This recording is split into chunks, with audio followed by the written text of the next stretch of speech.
About a year ago, I thought AI editing was kind of a scam, but using it over this last year has changed my mind. Hey, I'm Luke Cleland. I'm a wedding photographer based out of Toronto, and I spend a lot of my time editing. If you're a wedding photographer, you know exactly what I'm talking about. Now, I'm not what you call an early adopter. I am skeptical about things. I don't know, I have this weird assumption that a lot of things are scams until I am really proven otherwise. Like, I want some good facts. I want to be convinced that this is going to be a good use of my time, a good use of my money. The two first AI editing platforms that I tried were not very good. And I was very disappointed. I felt like I did waste my time on something. And it wasn't until Imagine reached out and I was like, oh, I don't want to try another one of these things. And like, I got weddings to edit, like I gotta go. But I was like, okay, you know what? Maybe I'll just try this other one. I feel like I've heard other photographers use this, and I gave it a run. And I have been using them for over a year. And it really has changed my mind about what I think about AI editing and how powerful and useful it can be for wedding photographers. But first of all, I want to say thank you so much to Imagine for sponsoring this video. If you were like me a year ago and you're like, oh, I haven't tried this yet, I highly recommend going and checking out Imagine. You can go to the link in my description and they're giving you 1,500 free edits if you try them out. So highly recommend it. You could like edit a whole wedding and like a few engagement sessions with that. So totally worth it. Go check them out. I kind of had 5 big kind of questions and problems with AI editing, and I feel like using Imagine has answered a lot of those questions for me. The first one was, would it actually edit the photos the way I wanted it to? Would I be kind of battling this machine? The great thing about Imagine is that it looks at, my photos and figures out from my photos how to edit my photos. So for me, how I got started was I used about 3,000 images, and I upload that into Imagine, and it trains it on what I've already been doing with my photos, how I've already been editing. And it actually listened. So does that mean it's completely perfect after like the first training round? Well, no, of course not. It doesn't just stop there. You don't just do that once and then it's just like done forever. Every time you edit a wedding, you can upload your final edits. So I'll go through, select all the images that I want edited. I'll put it into Imagine. Imagine will edit them and it'll put all the edits back into Lightroom for me. I'll make those final adjustments to get the gallery perfectly how I want it to. And then what you can do is update Imagine with how you tweaked the images. And so every time you do that, it makes tweaks and adjustments to perfect your editing style in their Imagine profile. It hasn't felt like I was kind of battling Imagine to get things right. It felt like it did learn and it did get better the more that I used it. Now, if you don't have 3,000 images or you don't want to go to that extent to kind of see how it works, something that you can do is just start with the preset. So you can head over to my website, get my light and airy preset. You can put that into Imagine and say like, this is the preset I want my photos to look like. It can do a quick starter profile to just get you started. Now, the second question that I had is that would it take all this effort and I don't know, kind of be useless down the road, or would I kind of get stuck in that first profile that it made for me? And I'm like, no, that's what my photos looked like a year ago, but I want it to like evolve and change with me. Well, one thing that is really cool is like, yes, it learns from you and how you're editing, but you can also force it to do things that you want, which is huge. Like, I am very particular about my galleries. I want them perfect. I want them exactly how I want them to look.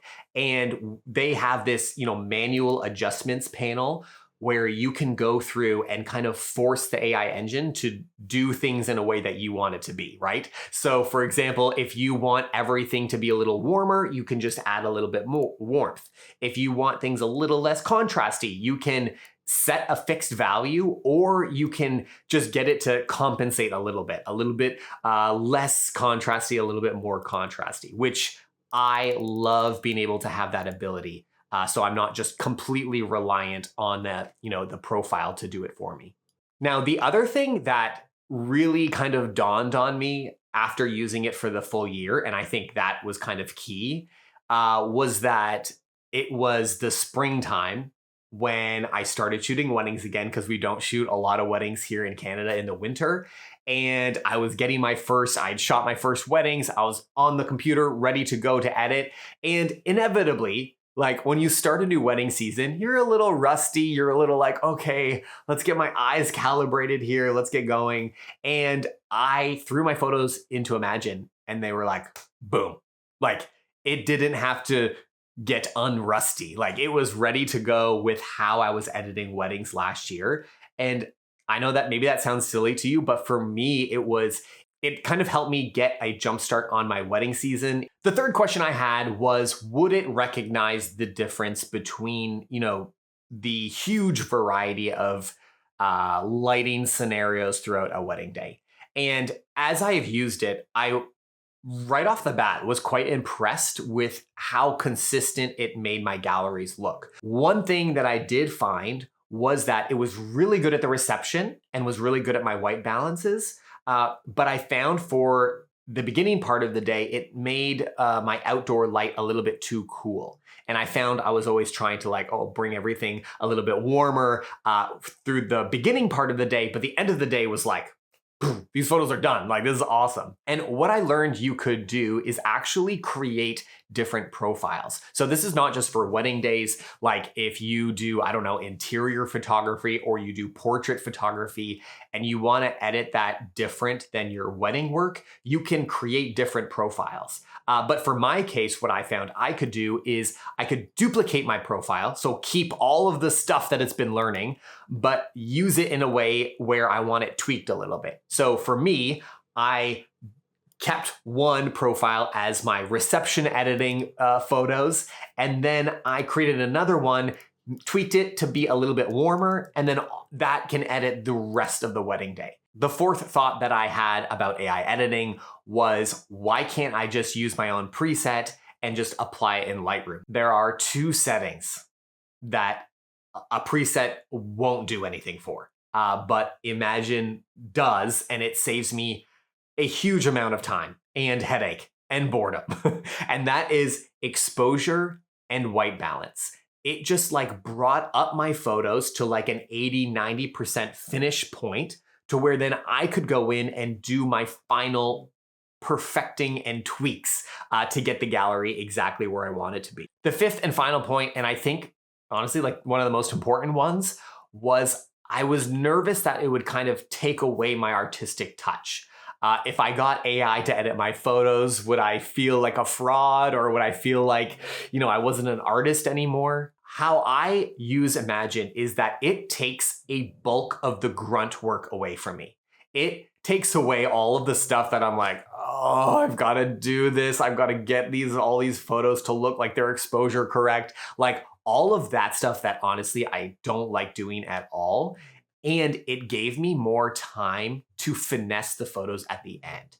It gave me more time to make sure that, if there's a green cast coming in from the trees, for this bridal portrait, I want to make sure that her skin is perfect. Oh, maybe I need to do a gradient on this side to just even out. I just have a lot more time now to perfect images. I have more time to take out a little water bottle in the back stairs there. Oh, I'm going to take that out. I have time to make my photos perfect. It has given me more time to be more of an artist, to be more of a perfectionist, so that those galleries, when I send them out, truly are a work of art. So thanks again, Imagine, for sponsoring this video. And if you have not tried them out, go to the link in my description and just test it out. They are giving you 1,500 edits for free. And so you can edit that wedding that you just shot last weekend, and it can be done this week. That is crazy. And let me know in the comments, have any of you gone from being scared of using AI editing like myself, and now using it a part of your workflow? I'd love to hear kind of your own journeys on that as well. Okay, bye.